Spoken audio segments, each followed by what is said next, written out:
Those apocalyptic blazes you just watched were the result of recent overnight attacks by Israeli and American forces targeting oil storage facilities that are used by the IRGC, the Iranian Revolutionary Guards. These attacks are intended to cripple the regime's war capability. Civilian infrastructure has been avoided very carefully because the stated goal in this war is to create optimal conditions for the Iranian people to bring down the theocratic tyranny that has ruled them for 47 years. But they cannot manage this alone with bare hands. We've seen the massacres that resulted from that. The hope and expectation of President Trump and American leadership is that Iran will rebuild. And for that reason, every effort is being made to focus only on military, political, intelligence, and police targets and infrastructure in these attacks. Today, we speak to State of Tel Aviv and Beyond regular guest, Lieutenant Colonel in Reserves Jonathan Conricus, Senior FDD Fellow, and familiar face and voice to millions around the world from mainstream media and speaking appearances. Together today, we do a deep dive on the attacks on Israeli civilians since this war began on February 28th, including the use of illegal cluster bombs. We discuss the disarray among the Iranian military, why Iran is attacking its Arab neighbors, the shameful weakness of so many Western countries and leaders, the dazzling coordination, and it is dazzling, the coordination and effectiveness of the American and Israeli air forces, and the coalescence of the region as it is attacked by Iran. Iran has been lashing out at so many Muslim Arab countries. It's shocking. It is also seismic, what we are living through, and possibly leading to the most massive geopolitical shift globally since the end of World War II and the subsequent rearrangement of the world according to the then political and military realities. Those realities today are obsolete, and this war is the result. I'm Vivian Berkovich, former Canadian ambassador to Israel. Let's do this. Monday, March 9th, Israel, you're in the central part of the country where you just came out of your safe room. Jonathan Conricus, good morning. Tell us what's going on there. Yeah, good morning. We had, I think, around 10 hours of no alarms, which was a very fresh event. Got a few hours of uninterrupted sleep, which these days is something that you can really appreciate. So for the first time in many nights when you get uninterrupted sleep, that's very refreshing. Sadly, reality is that the Iranians continue to fire missiles. According to media reports, I see that the casualties were caused by the new-ish type of munitions that the Iranians are now using, which is the ones that are dispersing. It means that the missiles are fired intact from Iran. They go out of the atmosphere and then they come back. And once they come back and are at a certain altitude above Israel, if they're not intercepted, which this missile obviously wasn't, they then disperse and basically litter a very large radius area with lots of big bombs. And I understand that this is one of the impact sites. There are many impact sites in central Israel. One of them apparently with fatal results, reported one already confirmed dead, one fatally injured. Fatally injured is usually code for just not announced dead yet. Obviously, efforts are being made to save that person. I don't know if these are Israeli nationals or if they're construction workers at a site. I don't know. Doesn't matter. They are civilians and they've been murdered by this reckless fire by ballistic missiles. I just wanted to make the connection because I'm quite certain that what you were just describing, these missiles that kind of break up when they re-enter the Earth's atmosphere into many missiles or bombs, explosive devices, that those weapons are what is being referred to as cluster bombs in the media reports. Is that correct? Yeah, that's basically it. It's cluster bombs. So The difference here is the Iranians, they've spent so much time and so much capital in building a very vast and diverse arsenal of ballistic missiles with different range.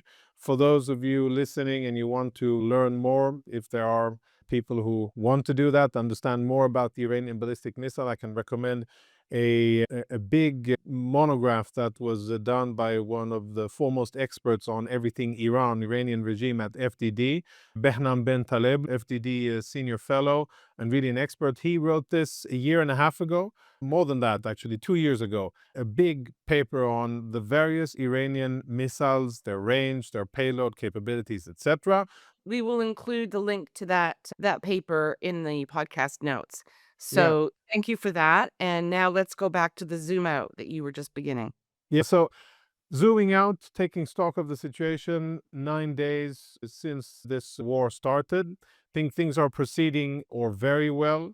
If I compare where we are versus where the Iranians are, we are in the dominant position. Things are moving ahead according to our plan, our directives, and our initiatives. Enemy capabilities are depreciating, whether it's missiles, launchers, their command and control capabilities, personnel, structure, industrial infrastructure that is very important for the Iranians to try to continue to build missiles. All of those capabilities are being eroded by Israel separately. And of course, in addition to that, the US military is hammering away at what's left of the Iranian Navy, the IRGC Navy, with significant success. Very important when, of course, it comes to the situation in Hormuz. The Iranians appear to be in disarray. I listened to a statement made by the Iranian president a few days ago, where he basically was trying to apologize to their neighbor countries, their Muslim Arab neighbor countries, and Cyprus and Turkey for firing missiles and for killing civilians and damaging infrastructure. We will pause here to play this clip. You can see the filming and staging is very impromptu. That's being polite. It has the feel of being in a basement, which is likely where President Pezeshkian was when this little clip was filmed. There are English subtitles. Watch carefully.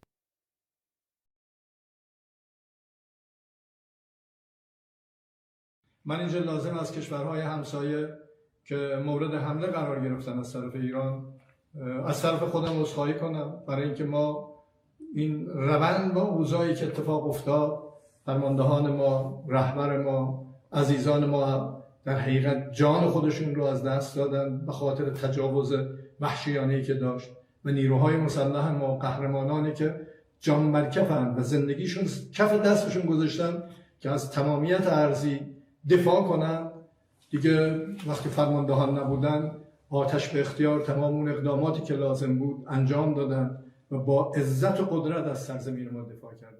Now, back to Jonathan Conricus for his thoughts on this extraordinary statement of President Pezeshkian.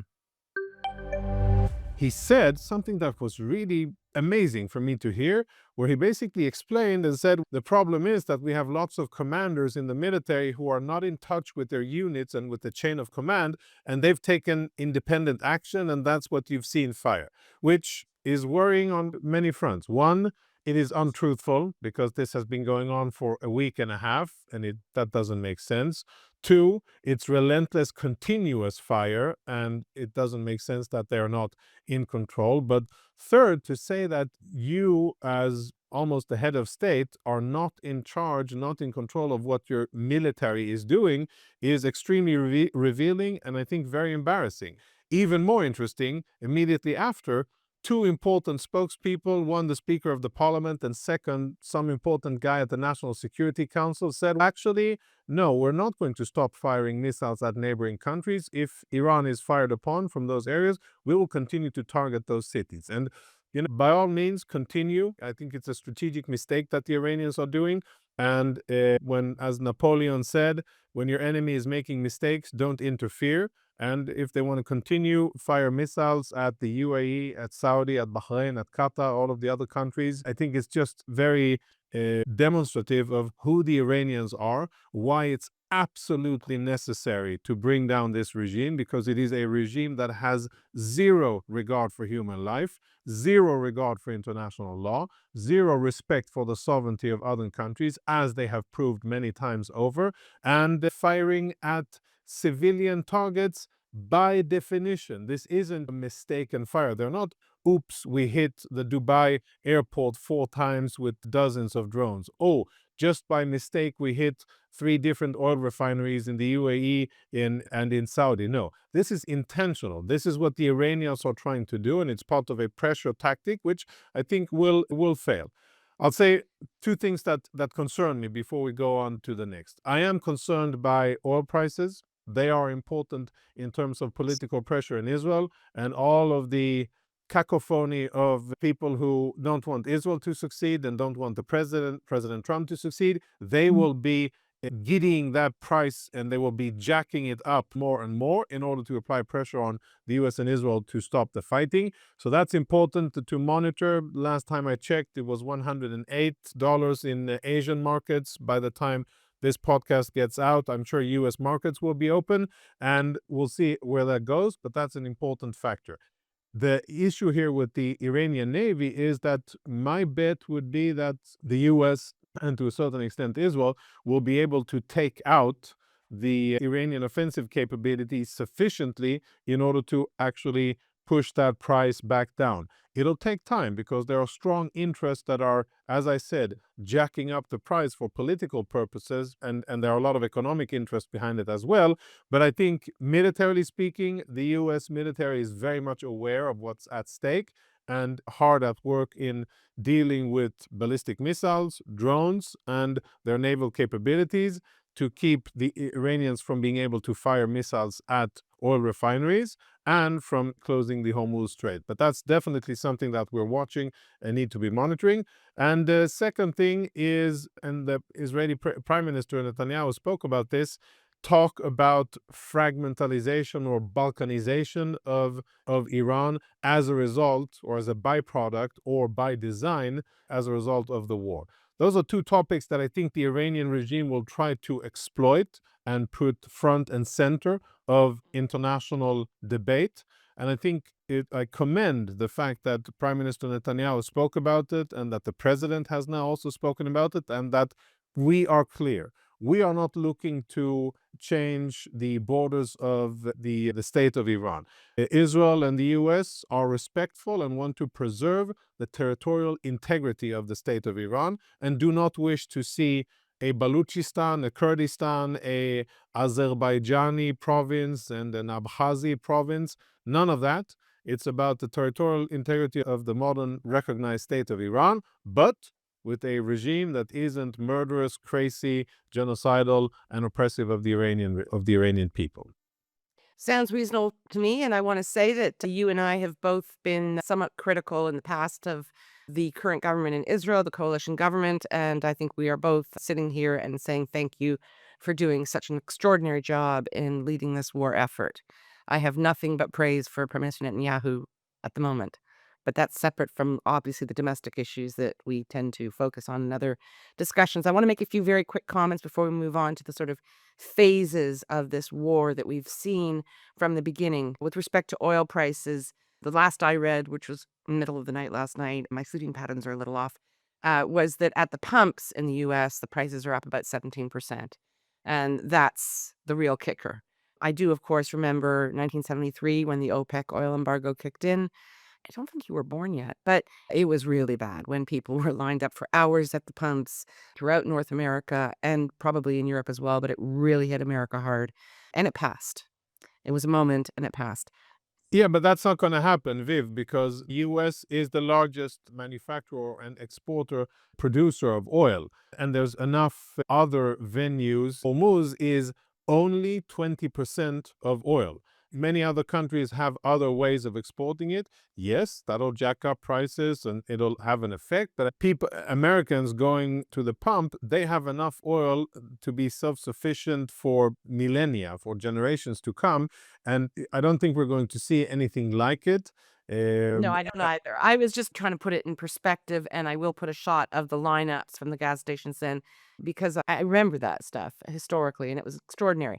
No, there's no question that America now is in a very different position in terms of energy supply.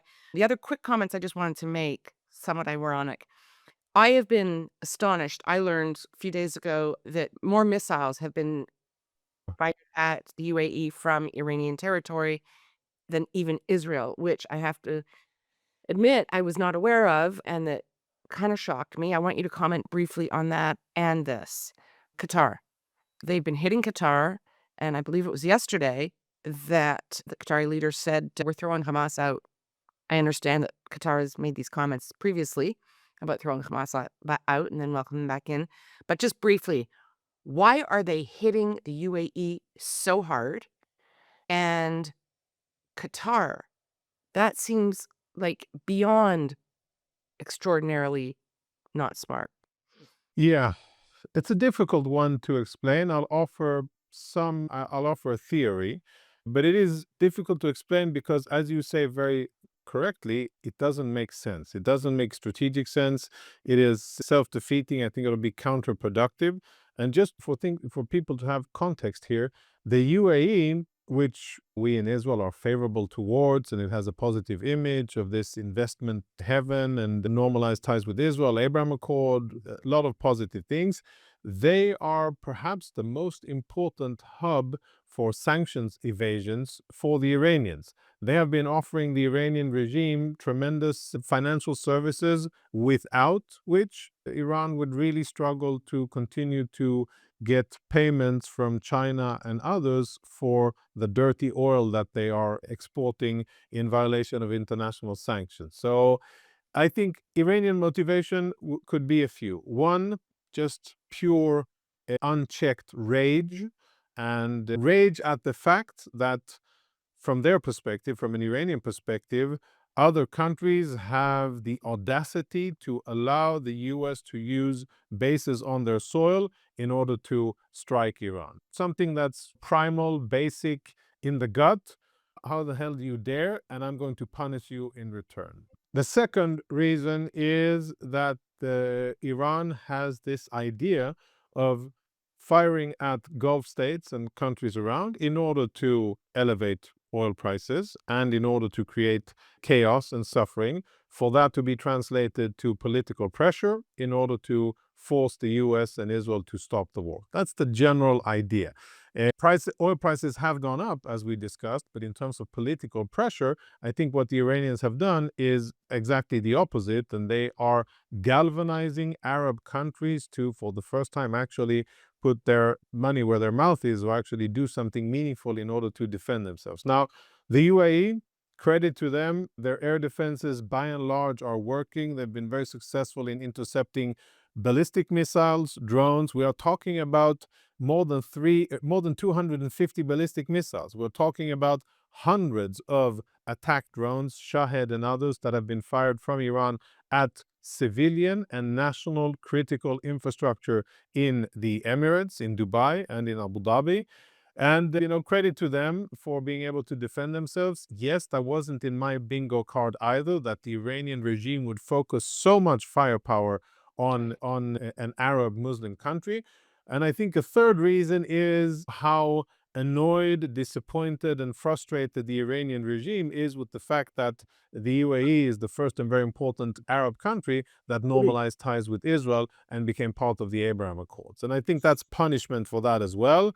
But it is a very strange move. The Emiratis, I don't know why they haven't done it already, but they should seize assets. There are trillions of dollars of Iranian assets in Emirati banks. They should be seized immediately because Iran declared war and pursued war against the Emiratis. They should, of course, seize to provide the services, I think they already have, that the Iranians so desperately need, which is a major shot in the foot for the Iranian regime. And there are other things, other measures that the Emiratis can take short of actually fighting. I don't know if they've actually struck Iranian targets. There's this conflict or debate from official Emirati and Israeli sources whether or not they've actually taken action against Iran. important. We'll get to it, but there are so many other things that the Emiratis can do that'll be much more meaningful when it comes to the strategic long-term implications on Iran. I hope that they'll do it, because that'll be a very significant blow against the regime. And Qatar, they've had it coming for a long time. They've been playing all in simultaneously. I am surprised at the Iranians for doing it, because Qatar has been such a useful ally to the Iranians, doing a lot of their bidding, doing a lot of influence operations in Washington at the behest of Iranians, and using Al Jazeera very successfully in order to shape minds and the conversation. And even today, when you look at Al Jazeera coverage, it is regime apologetic, and it is in support of the Iranian regime, and it is against the US and Israel. It is framing things exactly as if it was being edited in what's left of the offices of the Iranian state broadcaster in Tehran after Israel bombed it. So odd moves, which I thank the Iranian regime for doing. I think eventually that'll be part of when we analyze in half a year or a few months from now what brought Iran down. It'll be US actions, Israeli actions, but it'll also be Iranian mistakes. And this lashing out of the Iranian regime against Arab states, I think, is one of them. And of course, we'll continue to follow. And just briefly, in terms of throwing out Hamas, do you pin much on that, or do you think it's just another kind of comment because it has been made in the past? Do you attach any particular significance to the Qataris making that comment? I'll believe it when I see it. When Okay. I see Hamas terrorists with suitcases out on the street looking where to go. Should we go to Turkey? Should we go to North Africa? Should we go Syria? Where can we go? Canada. Oh, yeah, sure. There are Western countries, maybe London. They'd be welcome there. And I'm sure that Prime Minister Starmer he'll have that loving caress, the Palestinian ambassador. I've never seen two straight guys on camera caress each other so much that I saw the Palestinian ambassador. I have to interject with that one. Emmanuel Macron and Justin Trudeau. Oh, okay, I missed that one. That was probably better looking. But the sights, it was really odd to see. Very odd, like when you analyze body language and what that means. Iftar dinner, Sam Zomlot, Prime Minister Starmer, what was going on, and that level of appeasement is something that I haven't seen in a long, long while. So maybe Hamas would be welcome there in London. I'm, of course, being cynical, but it isn't too far-fetched. We're now going to show a short clip from an iftar gathering at Westminster in London, the seat of Parliament, on March 5th. This is the moment to which Jonathan Conricus refers in his remarks. Not only were Prime Minister Sir Keir Starmer's remarks to those gathered shocking, because of the degree to which he strained to emphasize that the UK did not participate in the attack on Iran, and to do everything possible to distance his leadership from the war. But also, his words are nothing short of groveling to this particular community, and that's an understatement. His conduct and comments attracted very negative attention globally, not just from Lieutenant Colonel Conricus. It is this clip in which he remains in prolonged close contact, uncomfortably close, with the Palestinian ambassador to which Conricus refers. And the video continues to show him working the room warmly with other political leaders, figures, diplomatic representatives, British and foreign, who are, to a person, hardcore Islamists. Islamists, not just Muslims. Mind the difference. Starmer is openly, publicly capitulating and pandering to Islamist interests, and he does so while Allahu Akbar, God is great, blasts in the background at Westminster. Have a look and listen. Thank you. Thank you, Prime Minister, and I'm so sorry. Allahu Akbar, Allahu Akbar.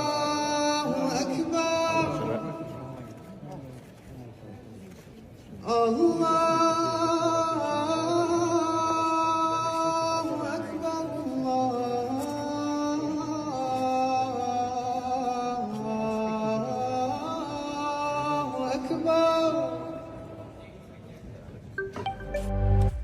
There's something to, and we're not going to talk about this today, but there is something to the kind of conduct that has seized the political echelon in the former colonies and in the imperial power in the United Kingdom, in Canada, in Australia, and New Zealand.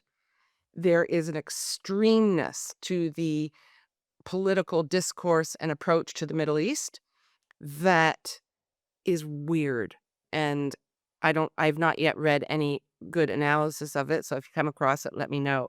But those countries are very similar in too many ways. So there has to be a kind of deeper cultural something, institutional connection. All right, let's move out to now. I want to talk way. Just one thing on that. I think Britain, by its own actions, inaction, by its extremely poor, weak, feeble, cowardly leadership, they are, I think, making a very strong case for them not having a permanent vote at the Security Council.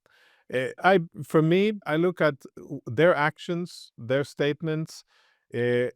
A country that has a permanent vote and veto power at the Security Council, I expect more of a former empire. I expect more of a leading democracy that had an important role in defeating Nazi Germany and in shaping the rules-based world order after World War II. What on earth are you doing? Why do you not have a voice? Why don't you have a message to the world? Why are you appeasing an Iranian autocratic, fundamentalist, people oppressing regime? Why haven't you done anything meaningful, statement-wise or action-wise, against the Iranian regime? And that isn't a country, a government that should have that tremendous power. Once they get their act together, maybe they should. But you look at Britain, why do they have that power if they're not willing to shoulder the responsibility of being a global power? Everything we hear from them is, we're not part of it, and just leave us alone, because this is all too burdensome and challenging for us to have an opinion that has any moral equivalence and any standing. And I think it's worrying times. It's part of the bigger trend of weakening of international institutions that 2 generations ago were absolutely crucial and important. And today, the UN, who cares what the Secretary General says? Who cares what they think or don't think? Their statements are ridiculous. And then who cares what big, important democracies say or do? Britain is almost insignificant. And that is very regrettable. That is a place that I think is very dangerous, but it is the doing of the institutions themselves and is the doing of the countries. In Britain, hugely disappointing. Hugely. And I hate to burst your bubble, but we've seen this coming. And if you look at, in my view, pretty much all of the members, the permanent members of the Security Council who have this extraordinary power, they were very relevant and they were there for a reason. They were put on the Security Council for a reason almost 100 years ago, 80 years ago. But today is a very different reality. And there's no way, if there was going to be any form of global consensus with respect to a body like the United Nations, that it would be constituted by the same permanent members. It's a farce. They're irrelevant. I'd say France has no business being there too. And then we have China and Russia. It is what it is. But thank goodness that the United States is there.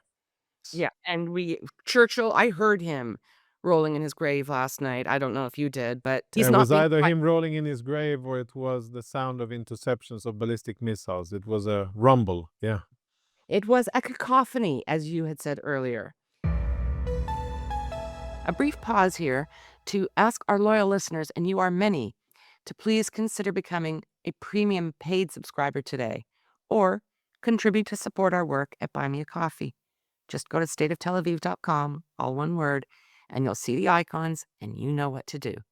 If you are still listening to this podcast, then that means that we are using your time well.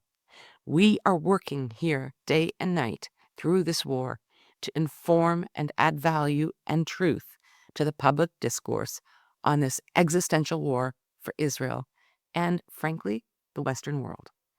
And because it is such a critical moment, we have decided to make our work accessible and available to all for the second week of this war as well. Your support allows us to continue to deliver. Thank you for considering this request. And now, back to the podcast. So let's turn now, if we may, to the waves. We went in with that. I mean, it was astonishing to learn this. I think it was a day later that the IDF confirmed it. In the first minute of the attack on Saturday morning, February 28th, 40 leaders in Iran were wiped out. Extraordinary. And then we had the focus on leadership. We've had the focus on significant military sites. Take us through the high level planning and strategy of the war to date, please. These kind of layers as we move through it. Yeah. Okay, so that's a lot of things happening at once, and I'll try to make sense of it. What the IDF and the Americans are doing, but I'll speak more about what the IDF is doing, is currently targeting, it's basically executing and depleting a target bank, which has been prepared over many years. It's many years of hard work, intel collection of various sources, and then analysis, cross-referencing, checking, and then making those targets available. And the IDF is depleting those targets by striking them. The targets are different, right? And they have different military and political objectives. One cluster, or usually in the IDF we speak about families of targets. So one family of targets are everything that the Iranians have that is capable of hitting Israel. So missiles, missile launchers, drones, that's one component. And of course, that is, I would say, either top priority or close to top priority, because that is ultimately what matters to Israeli civilians. And that is the only thing that the Iranians have, or the most important thing that the Iranians have, that can kill Israelis. So hunting launchers, doing it. The IDF has released data that more than 300 ballistic missile launchers have been taken out. That is good, not yet enough, but progress is being made. And basically what you'll have is drones and other slow-moving, long-duration planes that are constantly hovering above or flying above Western Iran and known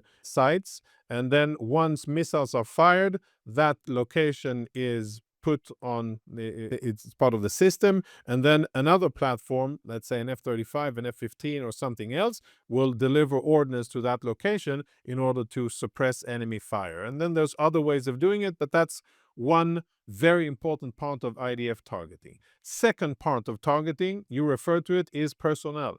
The IDF is hunting IRGC. It is hunting regime officials. It is hunting heads of the Basij. It is hunting heads of the internal security and the judiciary and the police.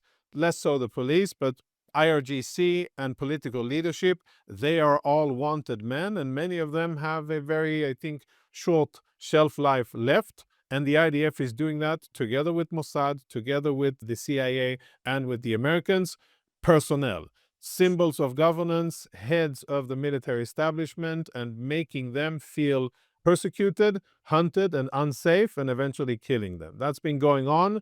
Israel continues with those efforts, and that is also designed to wreak havoc and to disable their command and control, to rupture their ability to plan and manage and execute operations. Going well. Usually when we fight against terrorists like Hezbollah, they actually have a very good structure of issuing the official notice of martyrdom, right? Shahid, someone was killed in battle. Then we see these beautiful posters. I never get enough of seeing them. They're beautifully done. They're very well photoshopped. They look well and they're professional. And I'm so happy that they have a lot of experience in doing them. And I can only wish them lots more experience in doing these beautiful notifications of martyrdom of their terrorists. The Iranians, I haven't seen quite the same level of skill here in terms of communications. And I think they're hiding, for obvious reasons, a lot of the senior officials that have been eliminated by Israel and the US. But personnel, second. Third, the entire industrial chain of basically from nuts and bolts all the way up to rocket fuel, propellants, planetary mixers, and advanced metal manufacturing. All of those components of Iran's ballistic missile industry and certain parts, most parts of their drone industry are being targeted and dismantled as we speak. Why? so that the Iranian regime, however the dust settles in weeks from now, won't have the ability to immediately go back to manufacturing ballistic missiles and drones, with which they'll be able to strike Israel and American targets and Gulf states. So that's happening as well.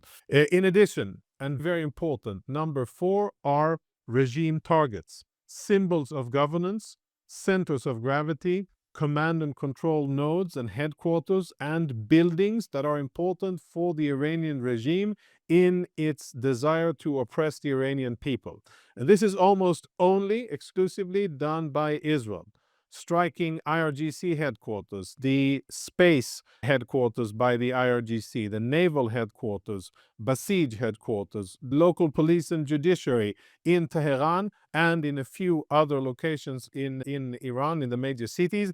That is very important, and that is, again, part of the overall objective to weaken the regime so that when the bombs stop flying and exploding, people will have an easier opportunity to take to the streets and actually reclaim the country.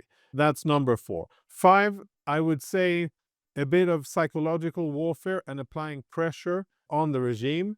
I think the fact that Israel decided to strike fuel depots that belonged to the IRGC and served the military purposes of the IRGC, hence the justification, and this is a proper military target that went through the vetting process of international law. It is part of the war effort of the IRGC and therefore a legitimate target.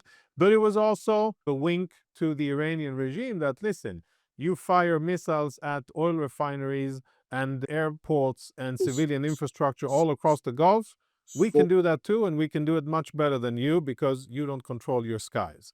So that was probably a warning. I don't know how well the Iranian regime understood that warning. I don't know what the effect will be, but it is nevertheless something that Israel done, and we should be clear. There is lots and lots of oil infrastructure, national infrastructure, gas, refineries, conversion facilities, of course, storage facilities of oil and gas. All of them are there. All of them are exposed. They're basically there for the taking or therefore to be struck.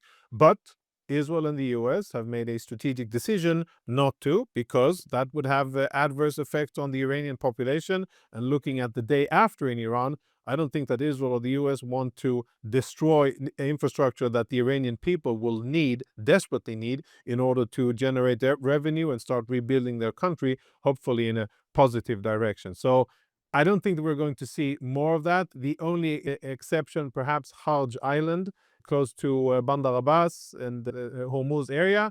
Lots of important regime infrastructure there, and we may see some strikes there. But I think the strike in Tehran was also for psychological purposes, to show we are capable of doing that. And if you continue messing around, that's where things will go in terms of the regime.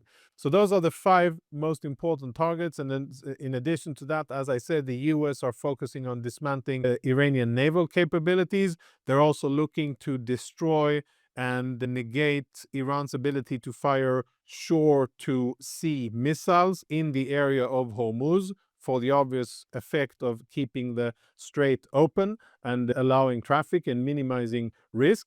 That's going to be challenging because the Iranians will be able to create psychological effect on tankers and the crews and international shipping, even if they only have 5% left of what they started the war with 9 days ago. So that's going to be a difficult task, but the US military, Air Force, Navy, they are on that, and they, I think, are hugely aware of how important it is. There's progress, and with this I'll conclude. There's progress on all of these families of targets, and I think we are proceeding very well. The facilitator for all of this is, of course, Intel. Aerial domination, that is now aerial supremacy, and the fact that all Iran's air defenses were struck effectively by 5th generation American-built, Israeli-piloted and American-piloted aircraft based on solid intelligence, and now it's all there. Every day that goes by, the Iranian regime loses more assets, more military capabilities, and loses more and more of their tools that they spent a lot of money that they really didn't have to spend, but they spent it nevertheless. And every day that goes by, we take and destroy their capabilities. and really weaken their hands. Weeks left of work, but I think progress being made on all fronts or all different types of targets. And Sabah Khamenei was just voted in, or the authorities declare that he is the new Ayatollah. I don't know how long he'll be around. I hope not for long, but I know that he's a target. I would assume so. And if I'm not mistaken, no one has stepped up enthusiastically or been appointed to lead the IRGC. That was at least the situation yesterday. Maybe someone has been appointed since yesterday. Very quickly, and I really do appreciate your time and marvel at your delivery. It's just extraordinary, and Thank you. it's almost as seamless as the military coordination that we've been seeing between the US and Israel. You've been talking about how they've apportioned military targets and tasks based on their national interests and their military strengths. But it's remarkable. It has been a seamless, really almost balletic coordination. And we've seen incredible execution. Two comments. One is, I have to say, as a layperson, not a military expert in any way, I'm surprised to see Iran still standing and still able to put up the fight that it is putting up. It's quite something, which tells us that they have a very deeply entrenched and strong military machine. And the president of the United States, Donald Trump, has insinuated in recent days that there may be a need to put boots on the ground. He's been a little vague with respect to whose boots those might be, but I think that also attests to the comment I just made, or reinforces it, that this cannot just be done by air, that there will be a need to have boots on the ground, and whether those are American boots, they won't be Israeli boots, I'm pretty sure, or they're Kurdish boots, but somebody's boots are going to have to finish the job. So my question is, why? And just wrap up with the boots on the ground thing and what we may be looking towards. Yeah, thank you. And I share your admiration for the world-class military action taken by US and Israel. We are, I think, in a league of our own when it comes to the ability to plan and execute a campaign like this. And I'm very happy and proud and thankful for the fact that these are excellent pilots, these are excellent Mossad agents and intel collectors and analysts and air traffic controllers and everything that goes into it. And we spoke before on the government. I have to say, for people, ministers in the past who have discredited and slandered Israeli ministers, who have slandered our amazing pilots and airmen, I haven't heard them apologize yet, but they really should, because we are in debt to these amazing professionals, these brave and brilliant people, and the entire system that supports them. But that's a different part. Listen, If I may, is it not 20 or is it 30% of our Air Force combat personnel are women as well? So they would be airmen and women. oh yeah, I saw this beautiful clip, which I really, if you could add it to the notes just for the fun of it, the Israeli Air Force in commemorating Women's Day made this nice clip of Yes. different women in combat roles in the Israeli Air Force. F-35, F-15 pilots, ground crew, air traffic controllers, intel, and everything, logisticians, all of the beautiful Israeli women who are brave, fierce, professional. The beautiful part, like, really, you get to be all of those things. You're also brilliant in physics and you're drop dead gorgeous. It's just not right. It's just not. It is a blessing, and the only sad part is that now, for the sake of protecting the identities of our armed personnel, the faces are blurred, so you can't really appreciate really everything. But you can see that these are people who are really driven by, I think, patriotism, pride, love of their country, and urge and desire to defend. And I think it's poetic, the fact that 30% of the pilots who struck Iran, who have been striking Iran, are Israeli women, and we've seen And American female pilots as well. You mentioned the incident in Kuwait. One of the air crew there was a woman, and happy that she's alive. And I hope she's recovering well or already back in combat missions. That's my guess. And that's poetic. A country like the Islamic Republic that oppresses women, that totally fails to recognize the potential of having women in leadership roles in meaningful positions, but instead oppressing them, relegating them to the sidelines of their society. we, I'm happy to say, in most parts of Israeli society, and definitely in the military, do much better. And I can only wish that what we have in the Israeli military, where we have female pilots, female naval commanders and officers, and female women that are in many parts of decision-making and key roles, that could only be more part of Israeli society and in governance and business leadership more and more, because that's human potential. That is just a much better use of the assets that we have. And I think reality shows that's the way forward, and I think that we will. Just coming back to boots on the ground, yes, inevitably, that is how reality is forged. That is how regimes fall. They do not fall by air campaigns. But I think what's different here is that the Iranian people wants that to be the future. The Iranian people show that. They demonstrated it in the tens of millions of people taking to the streets.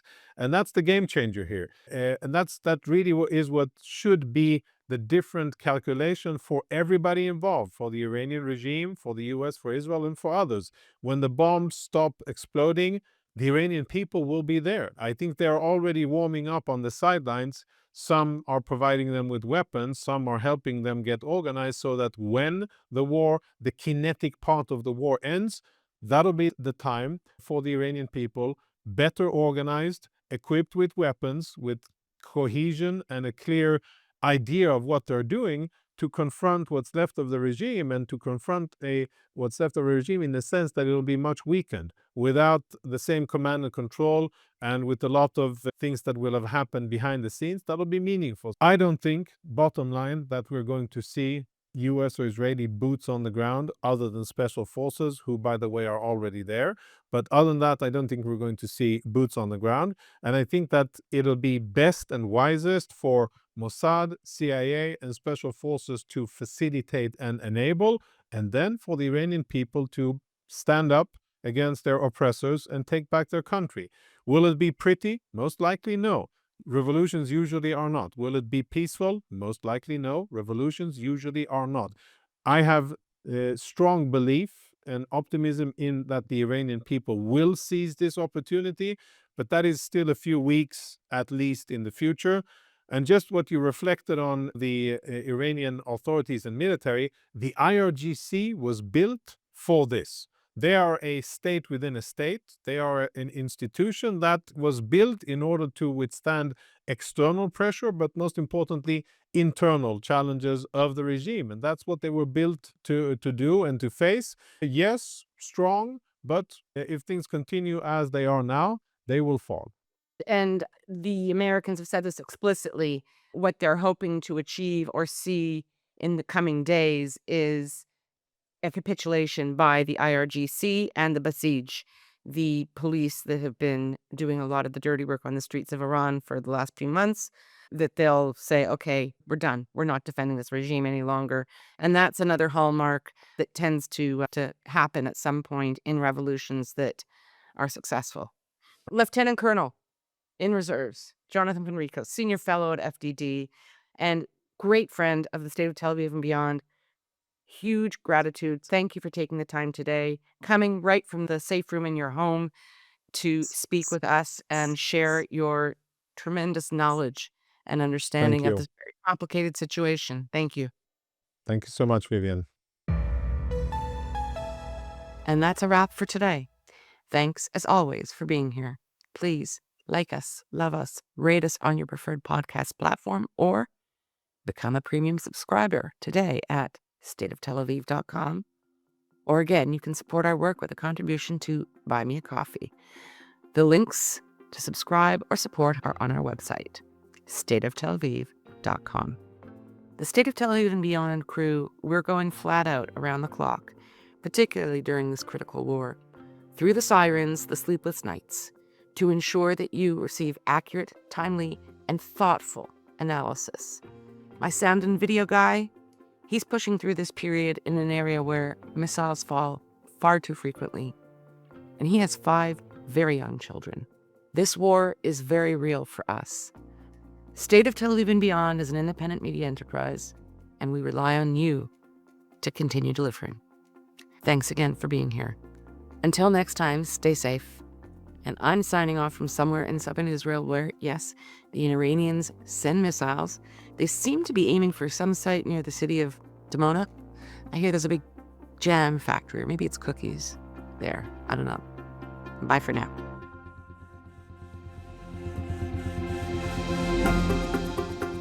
We love hearing from you.